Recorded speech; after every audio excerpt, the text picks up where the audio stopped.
life first appeared on Earth 4 billion years ago. Vast colonies of single-celled bacteria that would ultimately give rise to all other living creatures. Over the ages, the planet has witnessed explosions of life and mass extinctions.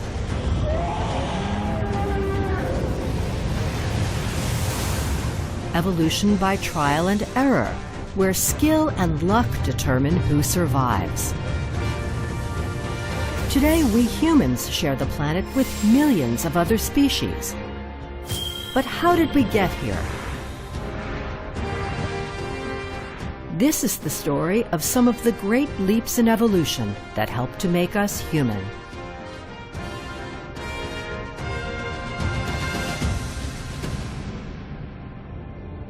Until a mere 400 million years ago, the ocean was home to the most advanced life forms on Earth. Creatures like this distant relative of modern-day amphibians.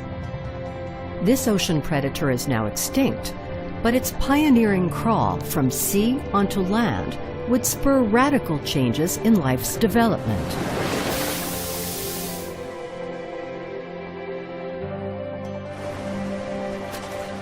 Millions of years later, new discoveries offer sharper insights into what it took to become human.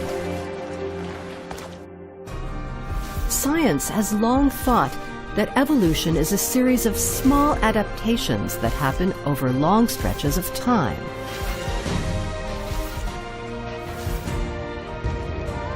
But now we know that the timeline is punctuated by sudden milestones, like the development of arms and legs.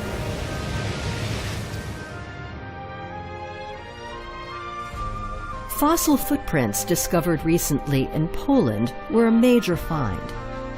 They show that four-legged animals climbed onto land 10 million years earlier than thought. And their fins morphed abruptly into arms and legs.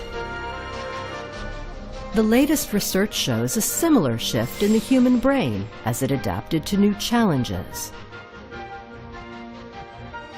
About 2 million years ago, it grew larger to boost its energy supply for creative problem-solving. So what prompted such great evolutionary leaps? The secret lies deep within our DNA. Our anatomy is shaped by the vast store of data in deoxyribonucleic acid that determines how different cells in the body function.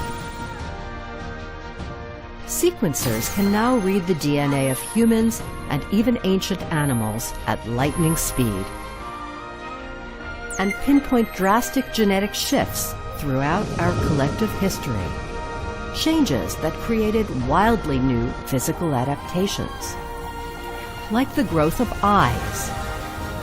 Eyes appeared in the ancient seas only 500 million years ago.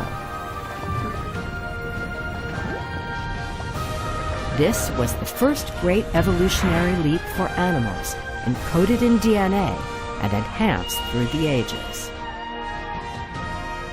History would show it was the first giant step down the path to humanity.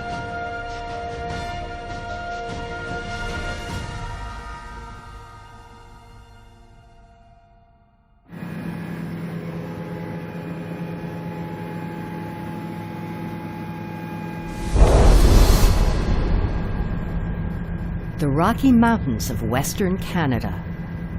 Here, vast stretches of rugged peaks rise more than 2 miles high. It may seem like a strange place to look for ancient sea life, but the Burgess Shale is famous for its exceptionally preserved fossils from the Cambrian explosion. Jean-Bernard Caron studies life from this highly diverse era. One of his chance finds up here turned out to be a prehistoric jackpot. In 2012, Caron and his team first happened upon this layer of rock exposed by a forest fire. It contained a cache of fossils of some of the earliest animals with eyes.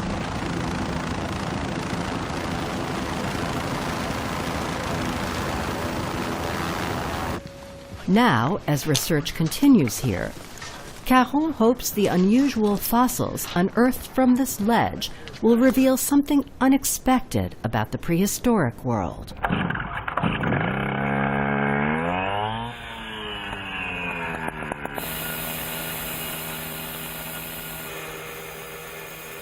But getting at those ancient secrets means digging deep. This layer of rock from the Cambrian period is more than 500 million years old. Caron's team will have to cut, drill, and hammer into it to find what they're looking for, but there are no guarantees. Yeah, it's cracking very good. It's cracking here, it's cracking here. Oh my goodness. 2, whoa. The same. Yeah. Here, extremely well preserved. They find 6 fossils from one slab with a welcome feature staring back at them. This is lateral eye here. It's quite big, as you can see here. The spot.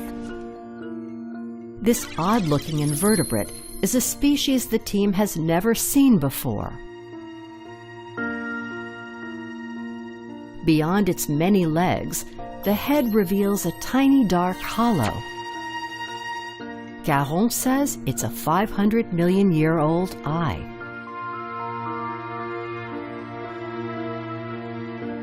It's a burrowing creature that once hunted worms on ancient seabeds.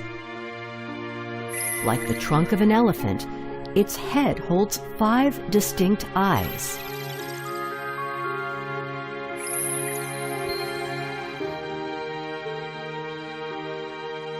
At least 30 species from this era, each more peculiar than the next, were test-driving new visual anatomy to see what worked best. The appearance of eyes in animals was a major evolutionary innovation. And it's remarkable that in Cambrian fossils we see so many fossils with eyes. The branches of this tree illustrate the evolution of life over 4 billion years. At its base are single-celled bacteria, Earth's pioneers. Over millions of years, these organisms developed in various forms, finally dividing into plants and animals. On the animal limb, reptiles and mammals would evolve from fish. We humans were late arrivals. During the course of evolution, eyes appeared right here in the Cambrian period. Why then? This new sense organ coincided with an explosion of life in the seas. And as Jean-Bernard Caron points out, that also meant new dangers. Wet the rock, and a Cambrian superpredator travels back to the future. This is the upper half of a 3-foot-long beast called Anomalocaris.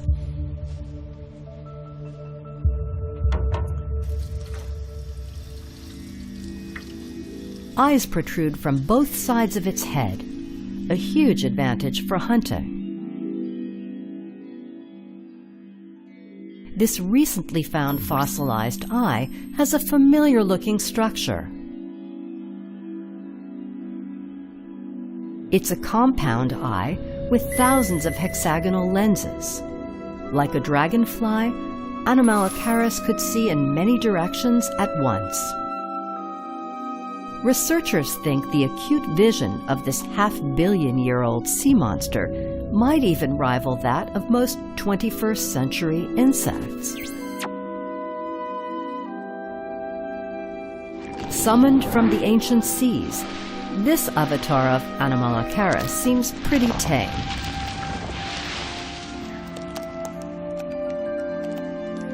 Back in his day, he terrorized the neighborhood. Anomalocaris was the largest animal known from the Cambrian period. It could reach sizes up to 50 centimeters in length. Now, thanks to the large eyes that this animal possessed, it could see potential prey very efficiently. This animal will have been on top of the food chain during the Cambrian period and will have driven potentially the diversity that we know during that time. Let's time travel back from the Rockies to Earth 500 million years ago, a period when eyes were just coming into fashion.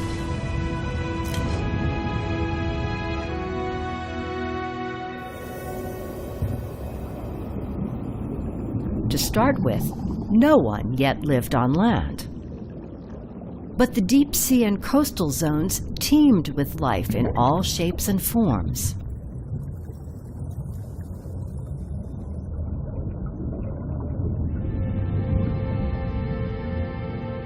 This alien-looking life form is the tiny hallucigenia.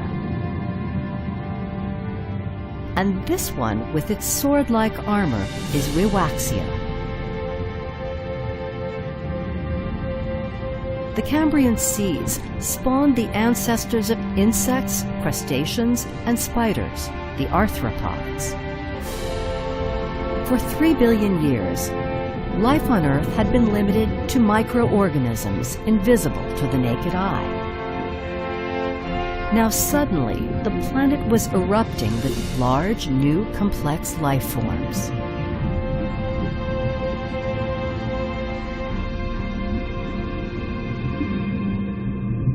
At the dawn of this era, the fearsome Anomalocaris lorded over all other life in the sea.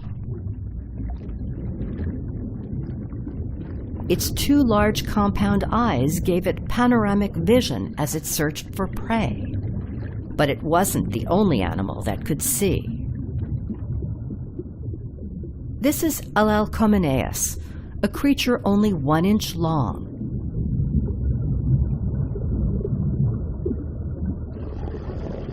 Its eyes were shaped like gourds, allowing it to gaze up and down simultaneously.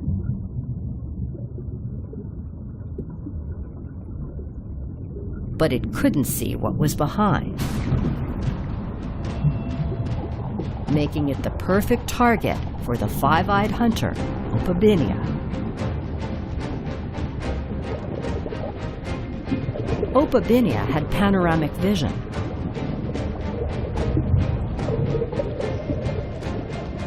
But even eyes in the back of your head can't protect you if you let your guard down.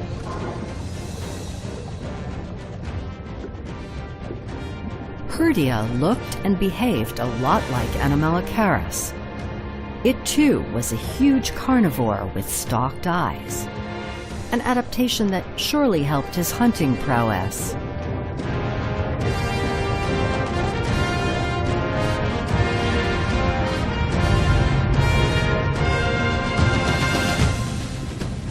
Throughout the Cambrian period, a parade of animals developed eyes tailored to their environments, and eyes soon became an indispensable tool for survival.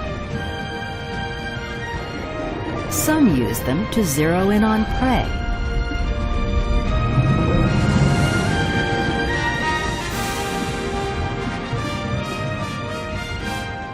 And some to detect enemies and prepare their defense.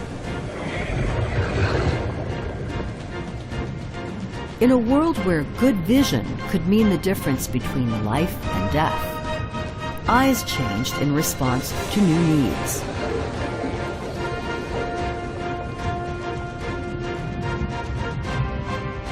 Ultimately, the most successful designs would be passed down the collective evolutionary line.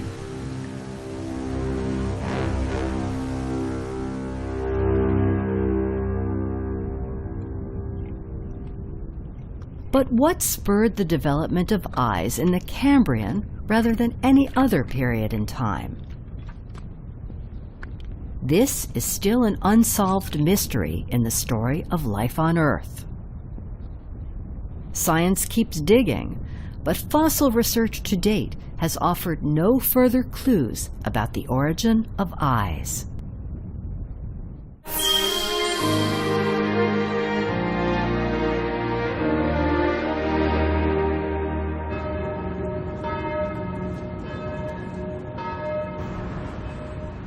In Switzerland, research has taken a completely new approach to learn how eyes came to be, by tracking DNA.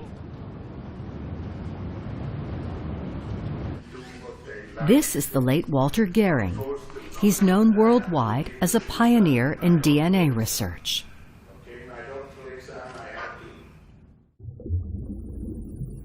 A DNA sequence is made up of a combination of chemical bases, represented by the letters A, T, G, C. Human DNA consists of about 3 billion combinations of those 4 letters. Gehring combed through this vast number of sequences to locate the key genes that determine basic body structures, such as the head, arms, and legs.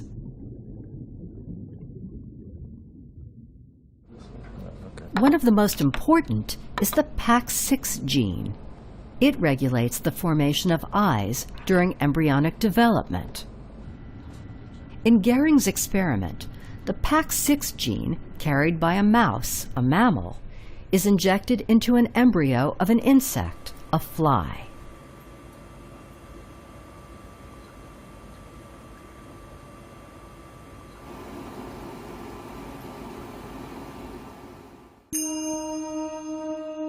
It's now in the pupa stage, the pre-adult body of a fly. The multiple orange mounds viewed through a microscope are the resulting genetically engineered eyes. This normal pupa looks nothing like the experimental subject. The fly with the PAX6 gene now has eyes where wings, legs, and other parts should be. A mammalian gene successfully produced eyes in an insect.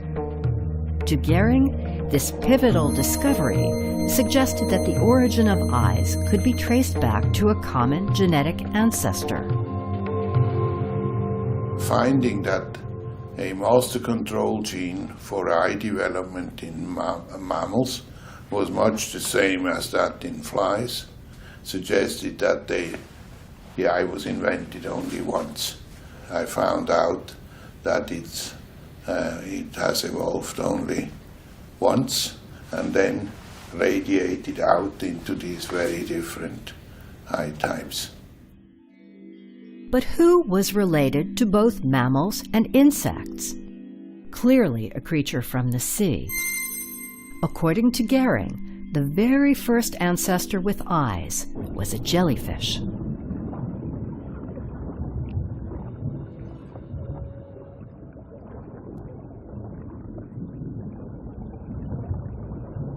Look closely at the edge of this jellyfish's bell.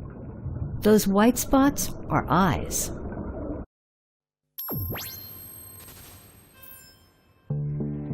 Up close, you can see a black crescent-shaped organ, the ocellus. It doesn't form images, but it's light sensitive. This allows jellyfish to move toward or away from the sun.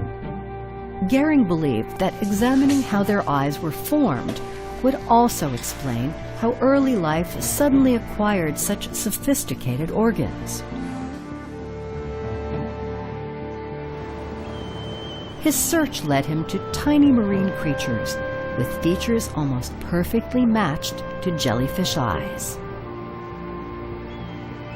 In Japan, the seas are brimming with them during a brief summer season, though finding them can be hit or miss.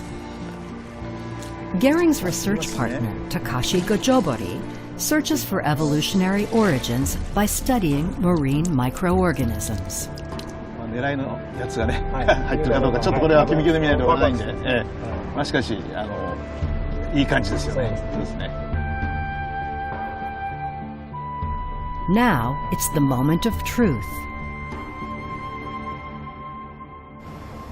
あ、これ違う？あ、これじゃない、これね。いました。今これだね。これですね。これですよ。あ、今動いた。これだね。わあ、これですよこれ。あ、ちょっと。Their reward, is a tiny phytoplankton called dinoflagellate.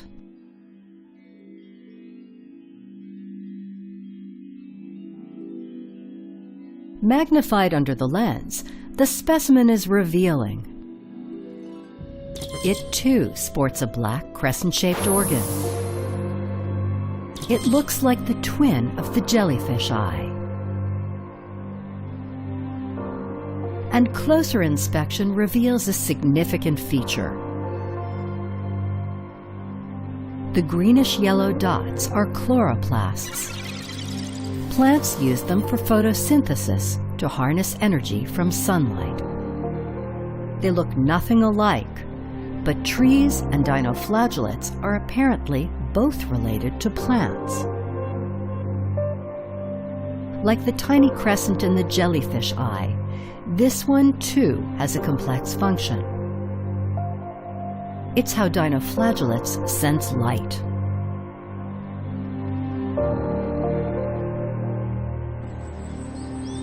This light sensor evolved over hundreds of millions of years.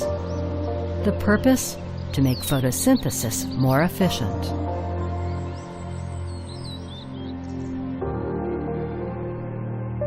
But isn't it possible that the resemblance between the eyes of a dinoflagellate and a jellyfish is simply a fluke? It's highly unusual for plants and animals to share similar organs.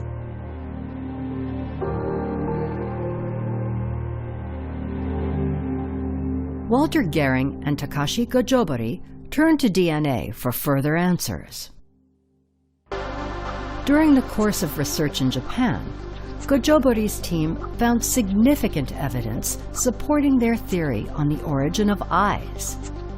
The clue lay hidden in the DNA of dinoflagellates. It's the rhodopsin gene. Rhodopsin, or visual purple, is a biological pigment found in the retina. A light-sensitive protein with a complex shape. Comparing them, the dinoflagellate protein looks almost identical to the protein in a human eye, down to the 7 helix bundles.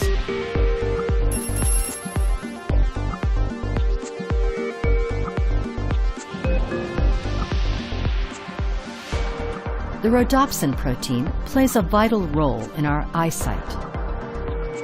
It's what gives us night vision. With a sample from an animal eye, we can see how it works. When the rhodopsin protein is exposed to light, the pigment rapidly loses color. It's a biochemical process called photobleaching.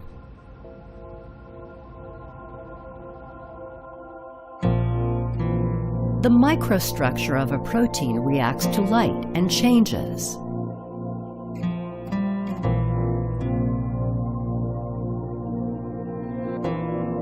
Rhodopsin is found in the rods of the retina at the back of the eye.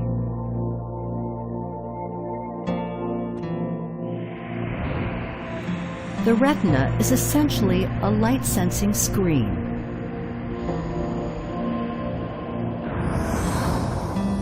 It's lined with millions of cells containing protein. When light strikes the center of the protein, it opens, triggering nerve impulses to the brain, where images are formed.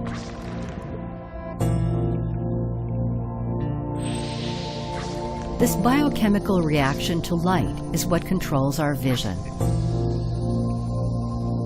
The lab studies proved that the protein essential to animal eyesight is almost identical to the one in plants. Gehring and Gojobori were convinced this was no simple coincidence, and they offered a bold hypothesis. そう簡単にはロドプシンのような複雑なタンパク質を作る遺伝子はできない。でそうしますと、例えばその渦弁毛藻が持っているその光を感知する、ロドプシンといいますか、そういうタンパク質の遺伝子がクラゲの DNA の中に移行したというふうに考えますと、これはですね、クラゲが突然に目を持てるように至ったと、そういう可能性が極めて高い。This was all invented by the dinoflagellates.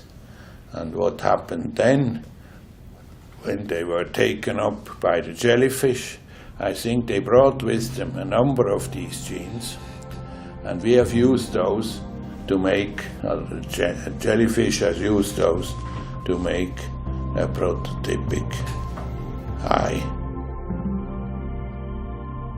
The idea that genes could leap from plants to animals was somewhat shocking. This was thinking way outside the box. It challenged conventional wisdom that evolution was a series of incremental changes occurring over time when DNA is passed down from parent to child.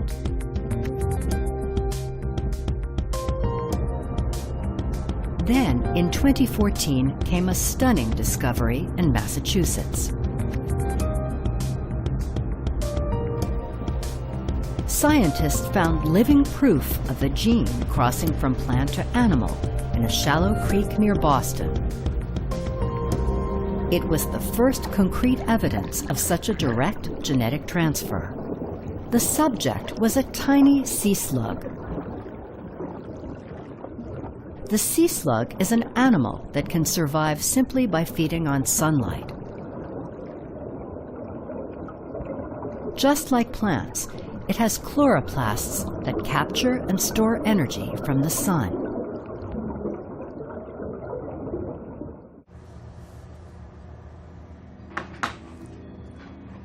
We can see how by examining the sea slug's DNA. The glowing dots are genes from algae.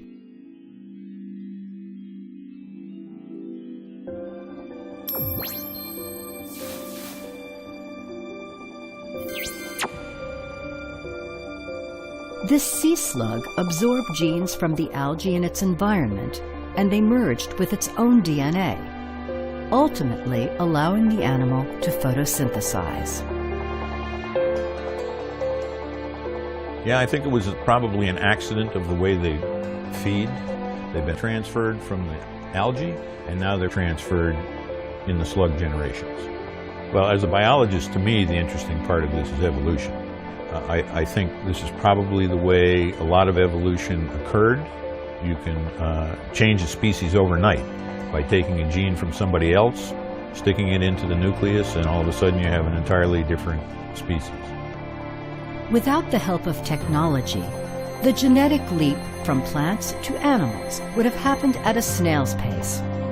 But the algae sea slug model proves the connection was there, meaning it would have been possible for ancient genes to make the same leap from dinoflagellates to jellyfish. As research continues in Japan, science has been able to connect new dots between these two species.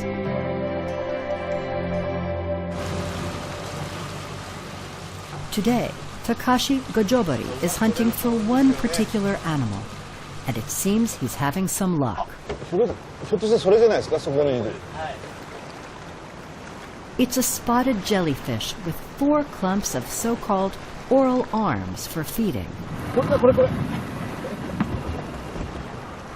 Instead of a single mouth, the openings on its arms are used to snare tiny phytoplankton. A closer look reveals brown particles embedded in the body tissue. Each of these grain-like clumps is a type of dinoflagellate.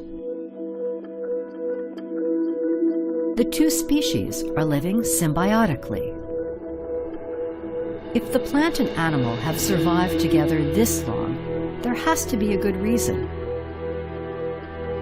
Gojobori thinks there must have been a gene transfer between the pair in the past.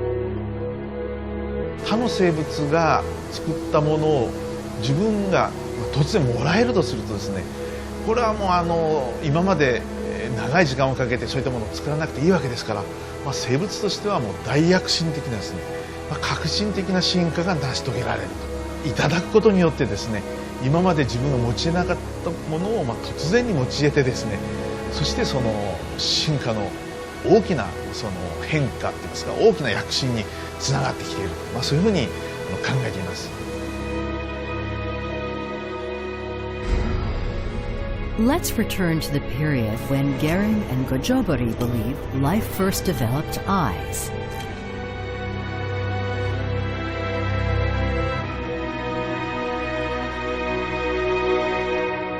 In this Precambrian era, jellyfish-like animals roamed the seas. They were still sightless at the time, but they were surrounded by plankton, tiny, light-sensitive plants. These primitive jellyfish might have eaten the microorganisms, or at some point coexisted symbiotically.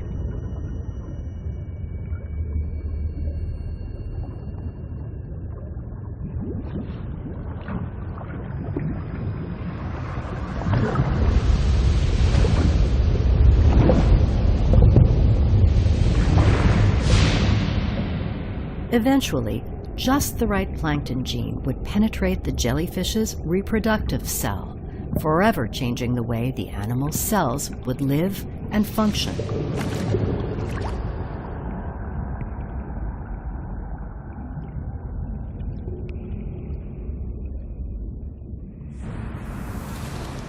In a tiny biochemical explosion, the plant DNA would scatter throughout the cell, including the rhodopsin gene.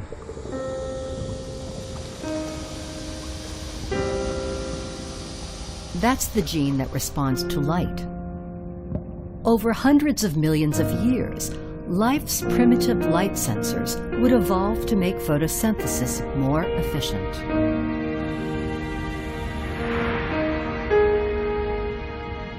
The merging of plant and animal DNA would be a game-changing event for life on Earth. The ability to sense and respond to light would give animals an amazing edge in the competition to survive.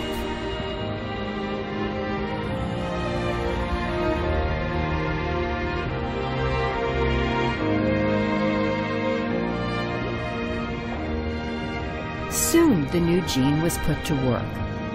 Ancient jellyfish evolved to sense the difference between light and shadow.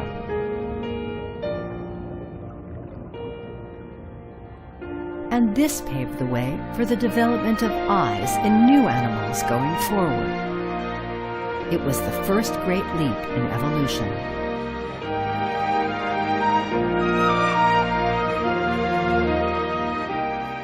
Sea life would try out a range of shapes and designs with varying degrees of success. The arthropods, animals with shells, like insects, crabs, and shrimp. Anomalocaris, the Cambrian period's top predator, had sophisticated eyesight for his time. Vertebrates, animals with internal bone structure, would come later. Fish, then reptiles, and finally, mammals, including humans.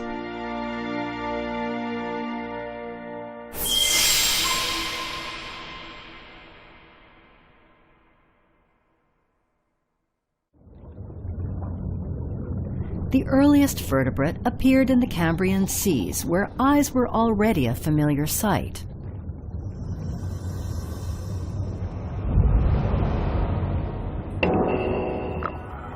Compared to the flashy creatures of the day, it looked rather plain cruising through the seas like a miniature eel. It's called Pacaya.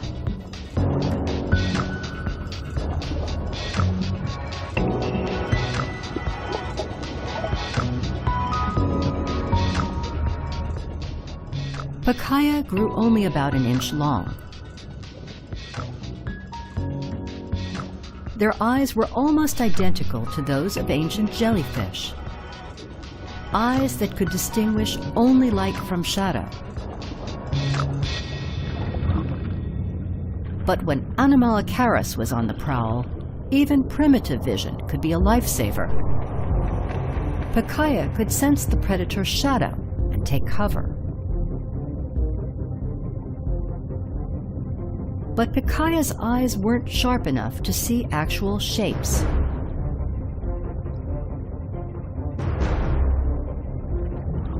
So if a predator didn't cast a shadow, he would be literally blindsided.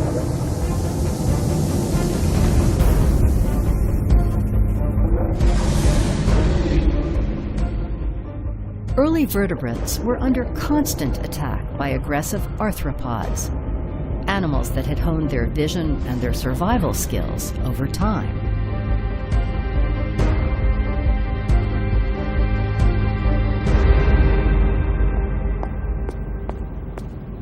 But 150 million years later, many vertebrates looked and acted nothing like their ancestors. They were giants. Some were all muscle and bone and deeply driven to dominate. This is the new king of the sea, the actual fossil. Early in the Cambrian period, vertebrates were barely the size of your thumb. But by the end of that evolutionary cycle, they too had produced a super predator. It was an armor-plated fish with huge, menacing eyes and a bite more powerful than a modern-day shark.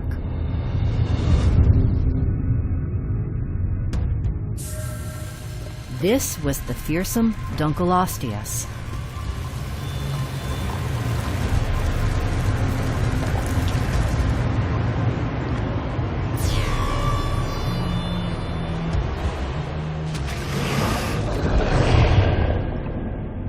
A carnivore with razor-sharp jaws and an appetite for anything that swam.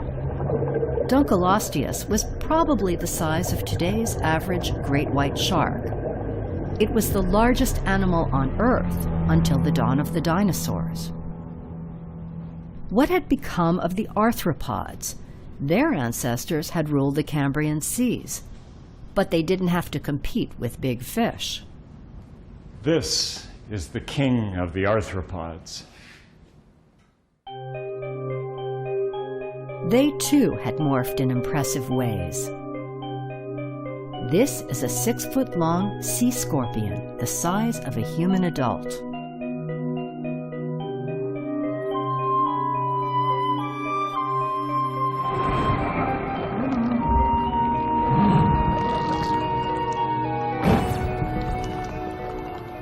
Its enormous compound eyes were larger than almost any creature's at the time.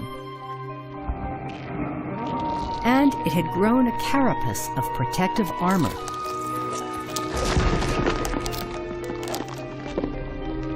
"360 million years ago, the arthropods were bigger and stronger than their Cambrian ancestors. The question is, how did they measure up against the vertebrates? Just imagine a showdown between these two fierce adversaries in the era's mean seas.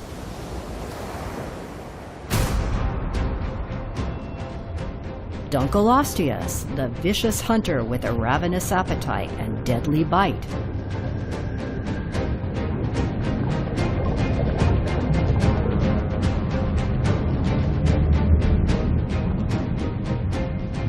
And the giant sea scorpion braced for attack, wielding sharp, battle-ready forelegs. A fair contest? Or are the odds stacked in someone's favor?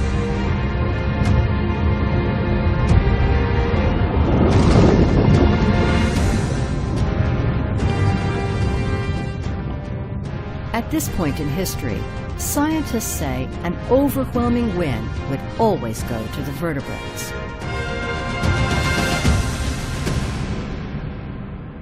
But their relentless triumphs over the arthropods had little to do with prehistoric swagger. The victors simply had better vision. Vertebrate eyes had received an evolutionary upgrade, the next great leap.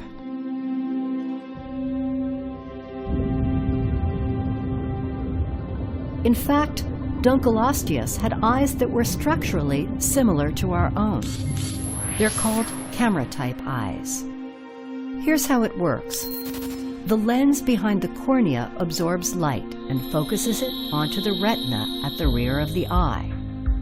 The projection of the image onto the retina's screen let it see shapes in high resolution.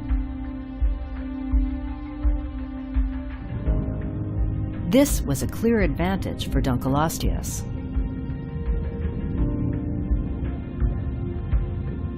With its sharper vision, it could gauge precisely the shape and movement of its prey. The arthropod's compound eyes were no match, despite the panoramic vision that had once given them an edge.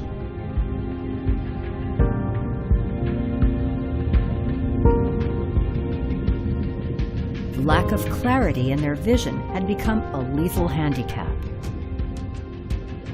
In the Devonian seas, you needed better optics to survive.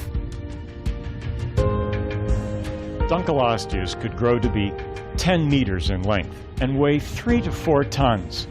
Its superior eyesight and its strong jaws were serious weapons. I'm sure any sea scorpion would serve as its dinner.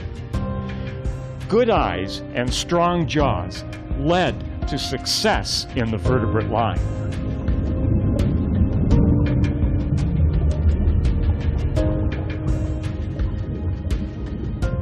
The earliest vertebrate, Pikaia, could tell light from dark, but couldn't see shapes with its primitive eyes.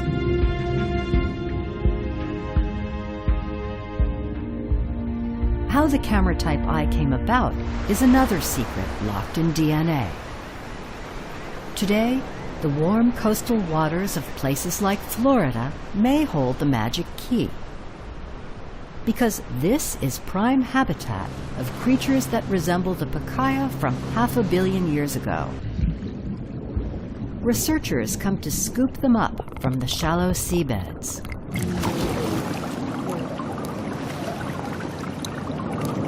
You can find it. Good. And out-wriggle a handful of the tiny fish-like chordates. This is a lancelet, also known as Amphioxus. Shine a light on them, and they react.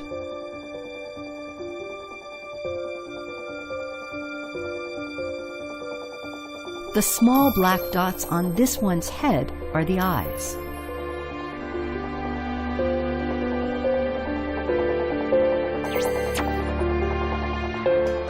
And just like Picaia's primitive vision, the lancelet's eyes register only light and shadow. Lancelets split from vertebrates hundreds of millions of years ago, but their DNA is so similar, scientists believe the two are related. In 2008, researchers mapped the lancelet's entire genomic sequence. Then they compared it to that of a vertebrate with camera-type eyes, humans. The results were startling.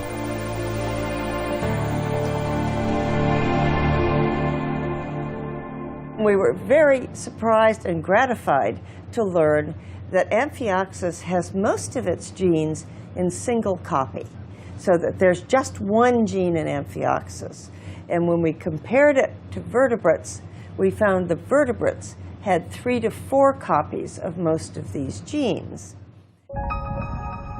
For example, the HOX13 gene, the gene that determines an animal's basic body structure.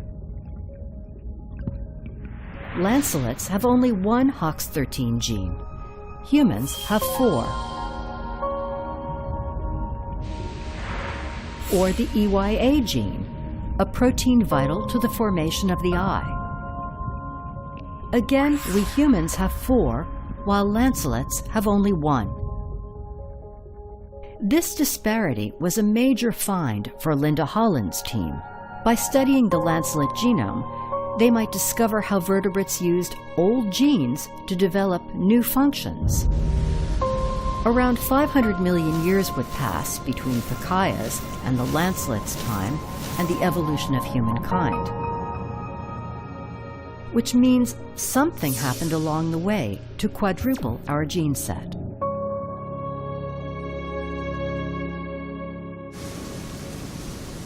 For further insight into that transformation, researchers turned to a vertebrate with ancient origins and a quadruple gene set. an animal that's changed little in 360 million years. It lives in rivers and coastal waters across the globe, including here in Hokkaido, Japan. It looks like an eel, but it's actually a jawless fish called a lamprey.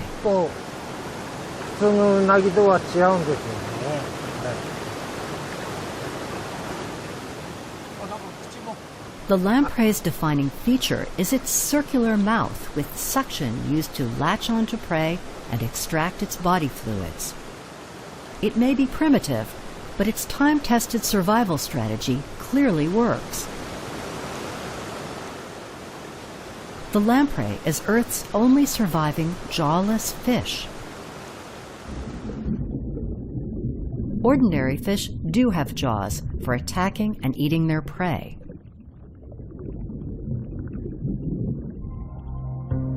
Lampreys are considered living fossils because they've changed so little over time.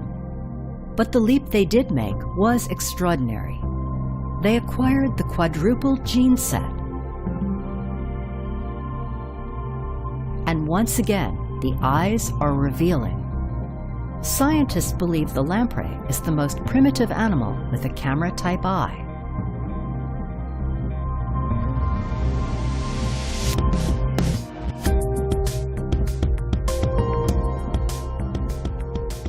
A Japanese researcher has been studying lampreys to determine how the camera-type eye and the quadruple gene set are related.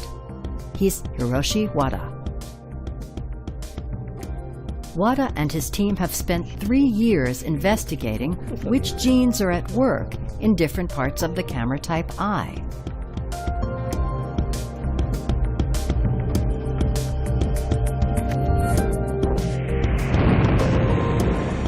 They discovered that the genes that quadrupled function are in the retina, the screen of the camera-type eye.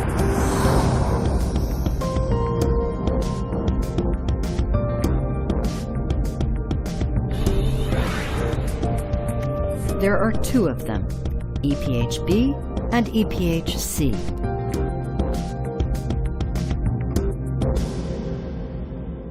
The team first observes a vertical slice of a lamprey eye. The crescent-shaped section is the retina. The strength of the EPHB gene at work is represented in red. Its functioning is especially strong at the bottom. Next, the team looks at a horizontal sample of the lamprey eye. This time, the functioning strength of the EPHC gene is depicted in blue. It's expressed strongly on the right side. So, an overall view of the retina reveals that the red gene operates from top to bottom and the blue gene from right to left. The strength of their functioning changes. This was the decisive factor in the development of the camera-type eye. By merging the 2 genes, the team could illustrate their performance numerically. They found the strength of the 2 genes depends greatly on their location. With these 2 genes, ancient lamprey eyes were primed to identify the position of every light-sensing cell on the retina. They could see the resulting images in extremely sharp focus.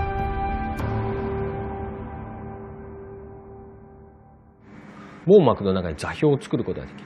その作った座標で、形を認識するということが我々がカメラ目を獲得してものを認識するということには非常に不可欠な出来事だ。まさに遺伝子の数が増えたということが我々の生き様を躍進させるということの後押しをしてきたわけです。Humanity's own complex camera-type eye came about with the quadrupling of the gene set and a chain of events that began in Earth's distant past. Let's travel way back in time to witness the turning point.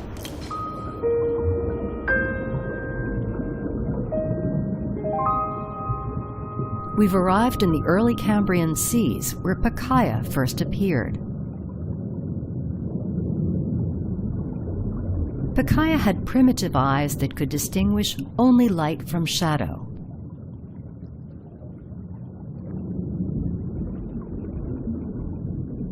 Reproduction occurred when females laid eggs on the ocean floor, fertilized with a sprinkling of male sperm.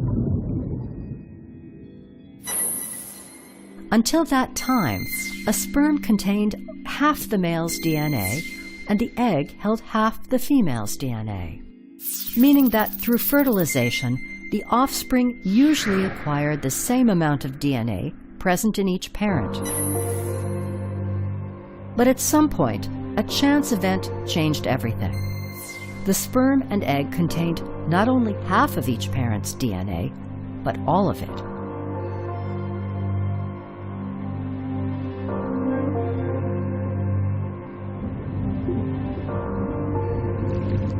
It's the moment of fertilization.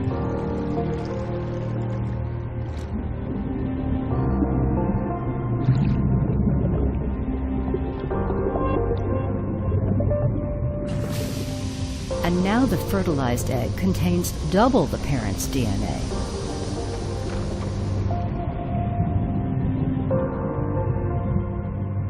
Normally, the accident of extra genes would prevent an egg from developing into a healthy organism.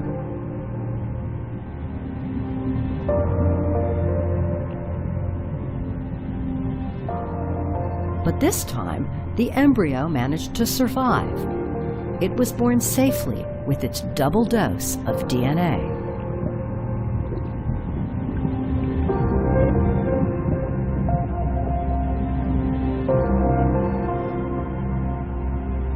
Many generations later, the same extraordinary genetic event would repeat itself. A male and female with double the amount of DNA would produce sperm and eggs containing the full double count. Their offspring now had quadrupled DNA. It's amazing that at the core of Pikaia's simple body lay infinite potential for evolution.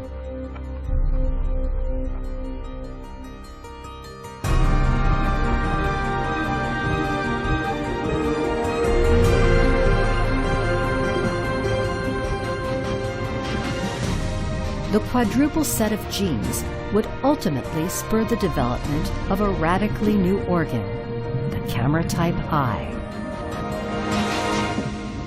Thanks to that advantage, some of the planet's early ocean life was able to thrive and pass on their genes, while once mighty predators would vanish to extinction.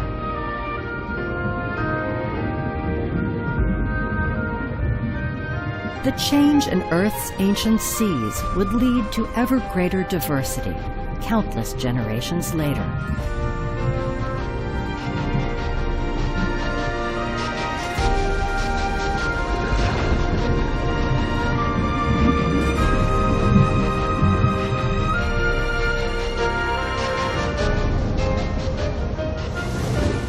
Camera-type eye was passed on to dinosaurs, mammals, and every other vertebrate.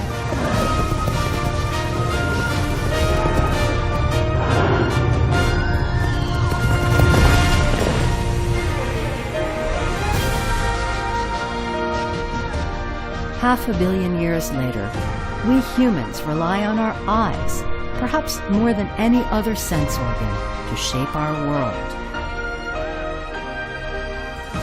We observe, we discover, we invent, and together we build civilizations.